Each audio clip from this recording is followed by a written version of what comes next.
Maaliif ijoolleetti jedhan garsiisanii booda hajjettu ta'e immoo dafii hoottu amma. Kijibdee si dhumatti beekadhu. Aarruma na laal taa'uu kaayi. Teessoo kan isin jechuudha dhaabbatu deema. Inni wallaahi jechuudha dhugaa dubbatu taate. Ati na namantuusa hangamma. Poolisa fideetiin dhufaanaaf isaa dhaqaa bitee. Karaa itti dhiisi karaa bakka sanaan ni dhufaati. Mana keessillee dhufuun fadhu taayollee harkaan danda'u. Poolisa bira naasii hojii dhaqa. Yalla armaati ilaalaa wayye. Wayita isiin dhufte manguddoo sanii wajjin qabaa? As fida. Beekama.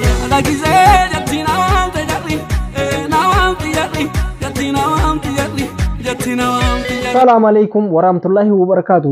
Jirtu hordoftoota fi kabajamtoota maatii chaanala keenyaa hundi keessanuu bakkuma jirtanitti gaa salaamtaan teenya ta'onni irraa buqqaateessin hageessuun jechaadha gaa.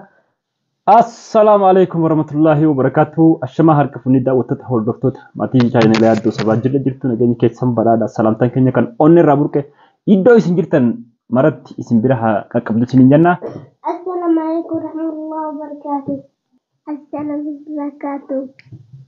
Haadha ijoollee tanaa dhugaa dubbachuudhaaf akka isin deebituuf waa baay'ee yaadnee hiriyoonni kiyyaas waa baay'ee takka yaadanii har'a waan isii manatti dafee isii manatti deebisu irratti hojjechuudhaaf deemna. Yoo isin viidiyoo kanarratti manatti deebuu baatte isin dhugumaan garaa kuttee anillee isirraa garaa kutachuun qaba kana booda. Haadha mana yaaddoodha jechuudha. Bilbilaanis yeroo hedduu hojii haasee galchuudhaaf hedduu akka tattaafachaa ture. Har'aan tana maal jechuu deema? Haadha mana yaaddootiin jechuudha. Rammoo kiyyoo guddaan kijibuu deema. Murtee gaartee silaan nuti naaf faayoo murteessan osoo murteessine dura hiriyaa yaaddoo tokko biyya alarraa fiizaa ergeetiif jira. Akka yaaddoon ijoolleedhaa wajjin biyya galee biyyarraa saafaruuf jechuudha. Ergeetiif jira jeetiin gaa har'aan tana haadha mana yaaddoodha. Garaa butuutu godhee yoo akkasitti itti dhagamtee jechuudha ilmaan keessa deebitee. Yoo akkasitti itti dhagamtee ilmaan keessa deebitee jechuudha dafee kottuu yaaddoon ani ministeera kanaawu namaatu saahiba isaatiitu natti himee inni nattuun himne yaaddoo akkana akka isaaf jechuudha viizaan ergame Itoophiyaatti jechuudha biyya alaarraa akka isaa ergame namaatu icciitii jalaa naa baasee naa himeeti akka dafiiti mana kiyya kottuu jeetiin jechuudha nuti si qopheessinee jirra isinuma lameen qofa wal garsiifne si fuusisuudha. Man tana asirratti waa hundan dubbadhu maaliif akkana jettee maaliif akkas jettee jechuun keessan hin ooltu isinitti gaafii ta'uun hin haftu. Saniifuu yeroo birootiin isin deebisa jechuudha. Akkana wanni jeef yeroo biroo jechuudha isiniif himuudhaan danda'a. Itti bilbileetii amma haasa'u guddisuun hin ta'u itti bilbilaan waan isin jettu reakshiin isiidha. Reaaktii isii ilaallate hanga xumuraatti hin faana tura.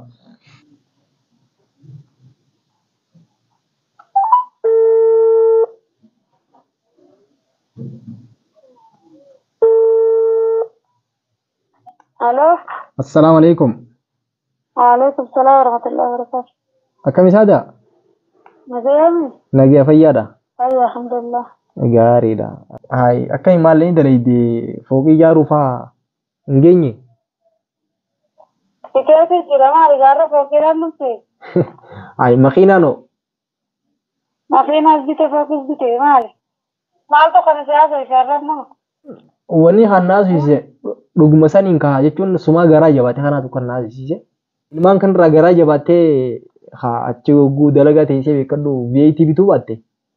Maayee? Yoo fooqii ijaaruu baatte ajaa'ibaaf hin jeebar. Ifa mallee irraa ta'e. Ilmaan dhiisee jiraa miini fuusuneessanii fuusuu gaafaadha. Haa inni fuusifna. Ayi warri ogati fuusuneessanii naaqaatutti ittiin jirtan jiifaayoon. Yoo numa deebite yenneeti siin jenne haayinti san ati immaa hiigaltamu akka miree gallimsi gala basumaan eegu jira bara. Isaa bin jedhee galimsaati bira kutaata galaa bira. Hayyee jechuun garri itti bira kunuus waan jirruuti. Ati hundumaafuu osoo deebitee gaarii ture. Maali maaltu jiru? Isaadha. Ammaan tana hanjamaadhaas keessaa bahi yoo duraan haasawaa hiyyaas akka hanjamaa fudhatte. Dhugaa dubbachuudhaaf yaaddoon waan hin taane jiraati. Maal waan hin taane? Waan hin taane jiraati. Ni fuudhee? Akkasuma jettee yoo fudhatte irra wayyaa'u. Maali ta'e? Maaltu jira yoo inni biraa? Yoo fuudha malee yoo inni biraa ta'e jiru. Yoo inni fuudhetti gammaddaaf hin si'ate. Fuudhuun danda'uuti. Eh. Fuudhuun danda'an jedhaas keesseessu. Yaaddoon waan hin taane jiraati. Sanuu icciitii tana namaatu saahiba isaatiin ittiin himas nama biroo. Ayyee. Anattuun himne waan kana dhoo isaan dalagu jira. Ayyee. Inni Ameerikaa irraa saahibni isaa qaaliin tokko jechuudha. Fiizaa ergeefii jira. Ayyee. Yommuu ati daftee haa dhuftee hirmaannaa harka keessaa qabaatu ta'e malee.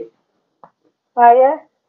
Inni maantana ati guyyaa tokko guyyaa lama booda karaa Itoophiyaa galeetichirraa jechuudha. Deemuudha deema. Maal fiiziyoo kaatteeti sagalee siifanu jirtu sammaas. Ati gaa Akka moodu baadhaan.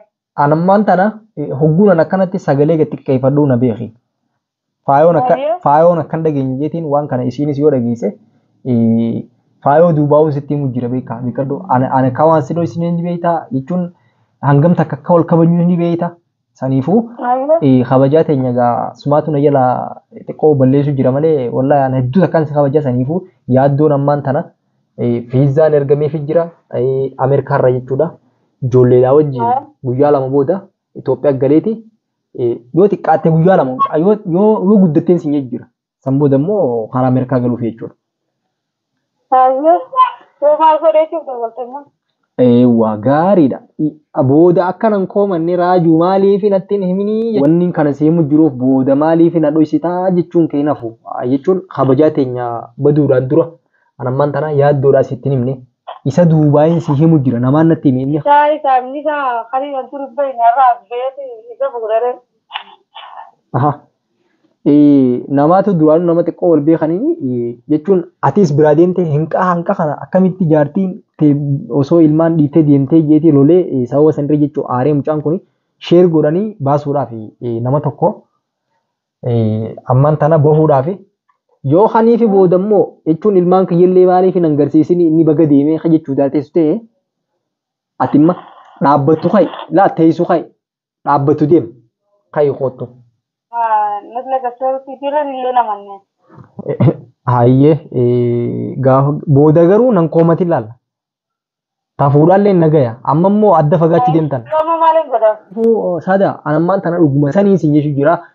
Amantuus naamanii naamanuu baattu immoo boodarra ani wanni sin jechuu jiruuf ilmaan wajji dhaltan kana dhuguma takka yoo dhungattee adda baatan sin jechuuf sin jaa. Jechuurree wanni hundi mootummaa harkeetti wanti ijaarsa isaati akkamiin ilmaan galfachuu danda'anii ati maal taate? Jechuun waa hundi mootummaa harka hojjetatte. Maali mootummaarra malee galuu danda'a isaan galanii deemee. Mootummaarra namni maallaqa qabaannaan jechuun namni maallaqa qabaannaan bikka feete mootummaa bituu dandeessi. Saniifuu dubbiin mootummaa dheetes dhumattee jirti. Tunis. Dubbii mootummaa dheetu soraan fitiin. Ati dubachi teesseetuma dubbii waa hunda namni jala deemee fitaati. Ati chuma teessee akkamitti dhumti jetta bakkuma ati keessan teessi. Numaa dubbii as keessaa dubbii xiqqishoo tana jetta gurbaan Ameerikaa isa oofuu deemu maallaqaan cufee jira tana dhugaan siima. Ati numaa ati hanjama goota yoo ammoo mucaa kee gurbaa keetii fi dardara kee taruma takkaan ijaan harkaa maaliif nan garsiisinii kanaan jettu ta'e an dhugaa ammaan tana feetu waraqaa siifin erga daddabiitii hoottu. Waan namni obbolummaadha walitti himuun sin jechuudha adda fi hoottu. Mana keessatti dhufuun fadhee sibitii nan ta'u. Mana keenya dhufuun feetu? Fadhee mana keessatti. Eega mana keenya dhufuu hin feene duubaan akkamiin siin keessa hima. Ijoollee ta'e jechuun ijaan tarumarraa dhumaatti illee yoo ni fi. Tarumarraa dhumaatti mee wallaaji ni dhufaaye ijoolleen yaanaaf isaan kaafisa itimee wallaaji dhugaa ka dhugaa dubbisisu taate.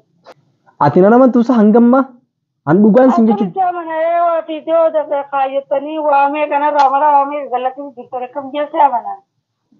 Ani dhugumaaniin siin jaa maaliin jechuun wanni si wanti jiru armaan tana dhugaadhaan maaliif ijoolleetti jalan garsiisinii booda hajjattu ta'e immoo dafii hoottu amma dhaablaal teessoo kan sin jechuudha dhaabbatu deema. Sanummaas. Haala akkasitti dhiisi haala bakka sanaan ni dhufaati mana keessillee dhufuun faduu yoo faayoo jiraatte faayollee harkaan danda'u. Hayyee. Haala yaanaatu dhufaayyee. Biyyatiin dhufaa. Poolisa. Dhufuu dandeenyaan ati naggabbee poolisa biyyatiin dhufaa naaf isaa dhaqaa bisee. Poolisa maalirraa fiddee dhufta gaa? Maa akkamiin dhufanee fila qabaan yaa dhufan? Saada ammaan tanaati poolisa bira hin dhaqniiti dafii hoottu poolisa bira naasii hojii dhaqa. Karaa sayyaan dhufaatu naatiin kijibdee si dhumattee beekadhu. Arruma na laal taa'uu kaayiti ati ammaan tana laal teessu kaa'i dhaabbatu deemi dafii hoottu. Ammoo si dhumatte akirmarraa alirraa tarayyee. Laal ammaan tana ambar yeroo sin qabu sin jeebar yeroo sin qabu. Poolisa bira naasii hojii dhaqa hoottu dafii hoottu. Taaksii qabadhu dafii hoottu taaksii yeroo hin qabu wanta. Taaksiin qabadhu biyya namaa keessa jira qabaan jedha laalaani. Hayyee. Makiinuma namni koruuniin dhufaati. Hayyee daddafii hoottu. Yalla armaa ilaalaa wayyee dhugaa gata jibattu. An arra sitti kijibutti hin jiruti. An duraanuu takka sitti hin kijibne sumaatu kijibayyee na wanti jamalee an dhugumaan sitti himu jira dafii hoottu. Hayyee nageet. Hayyee. Aboo rabbii. Maal namni kana? Arraga jechuun amma ilaa yoo dhufte amma kam gootareeti? ammoo yoo dhufte gaa Halas manguddoo akka gootu amma laal na dhage dhuguma sanii manguddoo gurguddoo eewa qopheeffate manguddoo gurguddoo garte dafii sammanatti jaayiza godhadhu eewa wayita isiin dhufte manguddoo sanii wajjin qabaa as fida beekama laa asii miti bakkuma ta'ettu ni haasoo namni haasoo eewa amma isiin mana galu hin galu jettummoo waraqaa farramteetuma bahee gartee waraqaa farramteetuma nu harkaa baatee beekaa dorra. Okkee gaa hordoftoota fi kabajamtoota keenya jechuudha akkuma dhageessan kana jechuudha har'aan tana guyyaa hedduu takka guyyaatti gammadee hedduu takka gammadee jira jaartii yaaddoodha har'aan tana hayyamtee jirti jechuudha.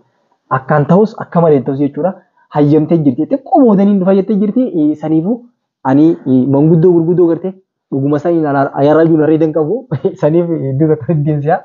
Manguddoo gartee areeda ajaa'ibaan areeda adiidha tamataa adiidha magaalaa keessa deemeetiin jechuudha nama gurguddaa tokko lama sadii afur jee jechuudha mana kiyya qopheeffadhee isii eeggadha nama gartee isin alarraa illee yoo qaanfachuu baatte nama gartee isin irraa qaanfattu deemeetiin jechuudha nama manguddoo gurguddoo jaayiza godhadhee mana kiyyatti isii eegaa jechuudha harman tana yaaddoo kaameeraa kee cufadhu hambaafadhe jala fiigu. Yalla nagetti. Tole gaa daawwattoota hordoftoota keenya yaaddoon Awustiraaliyaadha moo Awurooppaa jee deemuuf deema dafiitii kootu ijoollee ta'e takkallee dhungattuu raajuun jeeni.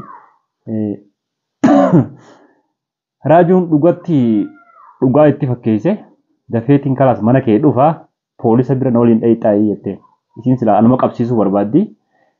Dhugaa dubbachuudhaaf silaa carraan akkasii nuu dhufee ijoollee tana fuudhee bahee isiin deemuu natti hin dhiiftu. Ijoolleen tun ammoo yoo akka tasaa carraa rabbii nuuf godhee kan biyya Ameerikaa isa waliin deemne ayyaan tun amma umriin si waggaa 7 guunne waggaa 12 yoo geessu haadha tiyyaan fidadhatteeti. Ayyaan tun namisii fidu silaa gara guddinatti akka deemnuuf silaa wal goone irra hedduu akka bareedaadha. Amma raajuun fiigee gara mana isaa kutee amma isiin achi dhufti manguddoo walitti qabadheetiin taa'ee eegaa jeeti deemee nu biraa deeme waan inni nutti hin deebi'us kan waliin laallu ta'a. Assalaamu alaikum warahmatullahi wabarakatuh. Bye bye.